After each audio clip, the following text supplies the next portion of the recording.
Hi everyone, I'm Andy Allen for Applied Shotokan. Kihon, or basics. Kihon is a tool, not a goal. Today we're going to look at how I make Kihon functional.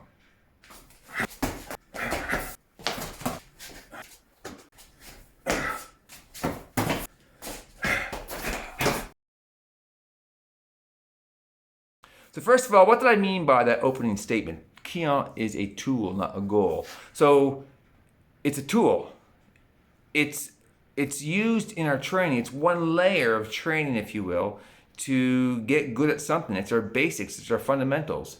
And so there needs to be some transferable skills as a result of training in Kihon.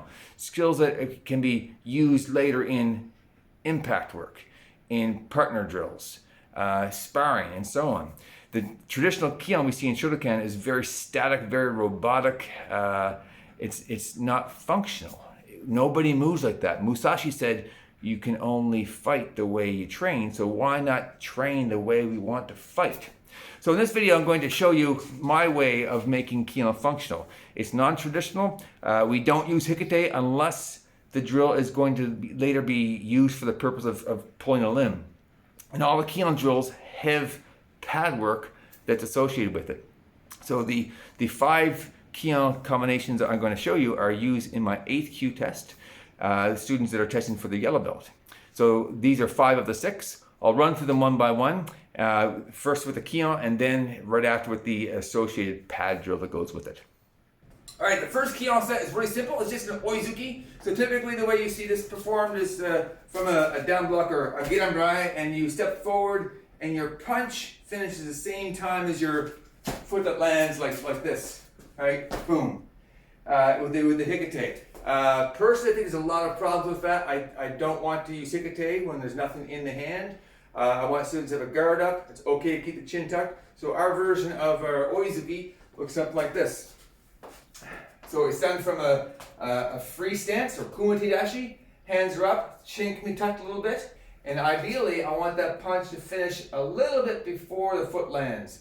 To punch like this, I've already lost my forward momentum and my ability to generate impact into the target is diminished. So hit while you're on the fly. So it looks something like this at learning speed. Boom. So our pad holder is going to stand with right leg forward, left leg forward, which makes an open stance. So first punch, I'm going to step forward and hit this pad, his back hand, and then he steps back and we do it again. Okay, so from here, it's punch and step. He steps back, I do it again, boom, boom, walk down the dojo like so. All right, next one, really simple again, kizami zuki, gyaku, or your jab cross. And again, what you typically see in Shotokan is you might start off like something like this, and we have kizami zuki, gyaku. Instead, what I have my students do is they are moving into the target. And the footwork they're using is just very simple, it's yoriyashi. Okay, so front foot moves, then back foot follows. Again, we're not using hikite for either punch. It's okay to lift the heel up. What I do want to see is the mass moving forward into the target. Shoulders and hips rotating. So just again at learning speed, looks something like this. 1, 2. Heel up is okay. Guard up, yes. Chin tucked, that's good too. Right, one more time. 1, 2. 1, 2. We stand in a closed stance like this, just out of range. And this is our kizami zuki, gyaku. So using our footwork. 1, 2, 1, 2, 1, 2. No hikite. Okay, our next one is just a geri. So there's nothing special about this, except for the fact is how we start. Instead of starting, and again, in this front stance with hands up, or I don't even know why people kick like this, but it seems to be a Shotokan thing. Our guard is up. Instead of a big long front stance, we are again in a free flowing stance. Students are going to kick, retract, and land again in a stance that they can move from. So very simple. 1, 2, keeping the guard up. Now I don't have a shield pad like we usually do for our test today, so I'm going to go really easy on these. We're going to kick and step back. So it's our kick and step back. Kick and step back. We do both legs. So our next combination is a geri oizuki. We're going to start free flowing stance with our guard up, And we do our mai geri like this, and typically what you want to do is hit before your foot lands. It's mai geri, punch, and then land. So something like this. Kick and punch, land. 1, 2, 3. Okay, our next one is our mai geri. It's going to be a gedan mai geri, groin level, and an oizuki jodan. So when you're holding a focus mitt, what you want to do is point your fingers this way. If you point your fingers this way, when I have bare feet on, what can happen is my toenails can come around here and cut you on the wrist. So this is a better way to hold a pad. What you see a lot of people do by mistake is hold it way too close. It should be groin level, so it's down in here. So again, the idea is to kick, and I want to hit that head before my foot lands. So a little more fluidly, but slowly. We got 1, 2. All right, next one we have an agyuke yakuzuki combination. Typically, the traditional way of doing this is we are in our front stance and we kind of alternate back and forth like this. There's no movement of the feet. We stay in our front stance and we're just focused on good hip and shoulder rotation. All that is fine, but I like to have some movement. So for me, this is an opportunity to start teaching our beginners to find angles. So the agyuke is actually used as a two-touch pass. This is not so much the blocking arm as it is a bridge into the counterattack.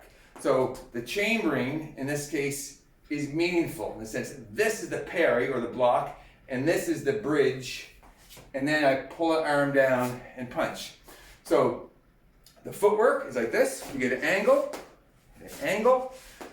As you get that angle, head slips. We have a parry, right? 1, 2.